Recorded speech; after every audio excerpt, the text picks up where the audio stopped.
অব্যাহত আছে উচ্ছেদ অভিযান। ৰংজুলি বনাঞ্চলত উচ্ছেদ অভিযান।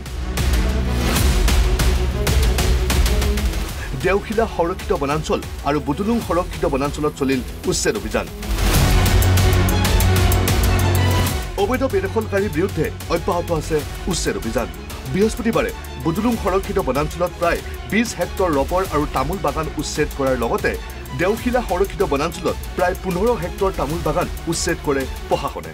মতে আমি বুটলুং সংৰক্ষিত বনাঞ্চল পাহাৰ অঞ্চলত আমি ৰাবাৰ আৰু তামোলৰ গছ প্ৰায় 15 হেক্টৰমান আমি উচ্ছেদ কৰিবলৈ সক্ষম হওঁ। পৰৱৰ্তী আমি আহি দেওখিলা সংৰক্ষিত বনাঞ্চলত উপস্থিত হৈছোঁ আৰু ইয়াত আমাৰ তামোলৰ বাগান উচ্ছেদ কাৰ্য চলি আছে আৰু ইয়াতো মষ্ট প্ৰবলি আমাৰ ইয়াত 15 হেক্টৰমান তামোলৰ বাগান আমি উচ্ছেদ কৰিম। উচ্ছেদ চলি আছে, আকৌ চলিব আৰু যদি ক'ৰবাত নতুনকৈ বেদখল কৰাৰ প্ৰস্তুতি চলিছে সেইবিলাকো আমি উচ্ছেদ কৰিম। আনহাতে বিপৰীত দৃশ্য দেখা গ'ল জুকিহোপাৰ উচ্ছেদিত ভূমিত। জিলা আয়ুক্তৰ নিৰ্দেশনাত বঙাইগাঁও জিলাৰ জুকিহোপাৰ উচ্ছেদিত ভূমিত বন বিভাগে ৰোপণ কৰে গছপুলি। উল্লেখ্য যে জুকিহোপা তিনিআলি বজাৰত আভ্যন্তৰীণ জল পৰিবহণ বিভাগৰ ভূমি আৰু জুকিহোপা থানাৰ সন্মুখত ভাৰতীয় ৰেল বিভাগৰ ভূমিত দীৰ্ঘদিন ধৰি একাংশ লোকে বেদখল কৰি বিভিন্ন ব্যৱসায়িক প্ৰতিষ্ঠান গঢ়ি তুলিছিল। বিগত মাহত উক্ত ভূমিত থকা বেদখলকাৰী ব্যৱসায়িক প্ৰতিষ্ঠানসমূহ উচ্ছেদ চলাই বেদখলমুক্ত কৰিছিল প্ৰশাসনে।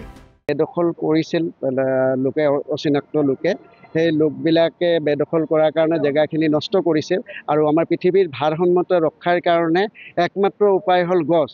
গছ থাকিলে মানুহ থাকিব, এটি গছ এটি প্লান।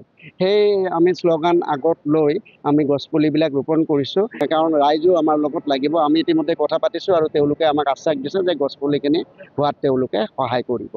দুধনৈৰ পৰা বিদ্যুৎ চৰকাৰ আৰু জুকিহোপাৰ পৰা আনিমুল হকৰ ৰিপৰ্ট, NB নিউজ।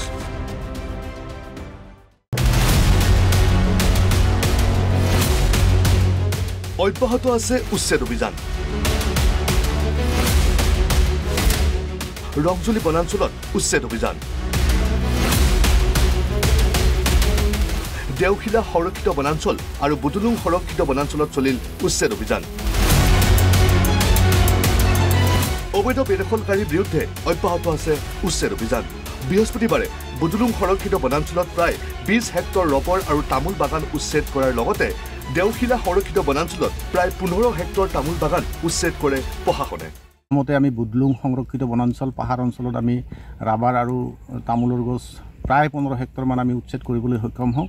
পৰৱৰ্তী আমি আহি দেওখিলা সংৰক্ষিত বনাঞ্চলত উপস্থিত হৈছোঁ আৰু ইয়াত আমাৰ তামোলৰ বাগান উচ্ছেদ কাৰ্য চলি আছে আৰু ইয়াতো মষ্ট প্ৰবলি আমাৰ ইয়াত 15 হেক্টৰমান তামোলৰ বাগান আমি উচ্ছেদ কৰিম। উচ্ছেদ চলি আছে, আকৌ চলিব আৰু যদি ক'ৰবাত নতুনকৈ বেদখল কৰাৰ প্ৰস্তুতি চলিছে সেইবিলাকো আমি উচ্ছেদ কৰিম।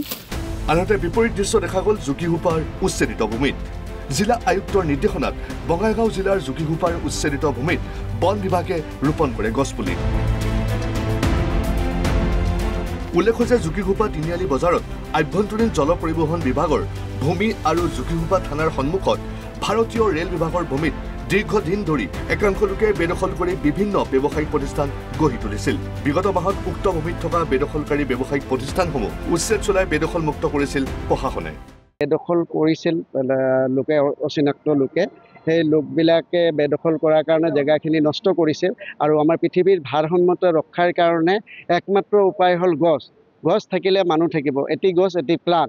সেই আমি শ্লোগান আগত লৈ আমি গছপুলিবিলাক ৰোপণ কৰিছোঁ, কাৰণ ৰাইজো আমাৰ লগত লাগিব। আমি ইতিমধ্যে কথা পাতিছোঁ আৰু তেওঁলোকে আমাক আশ্বাস দিছে যে গছপুলিখিনি হোৱাত তেওঁলোকে সহায় কৰিব। দুধনৈৰ পৰা বিদ্যুৎ চৰকাৰ আৰু জুকিহোপাৰ পৰা আনিমুল হকৰ ৰিপৰ্ট, NB নিউজ।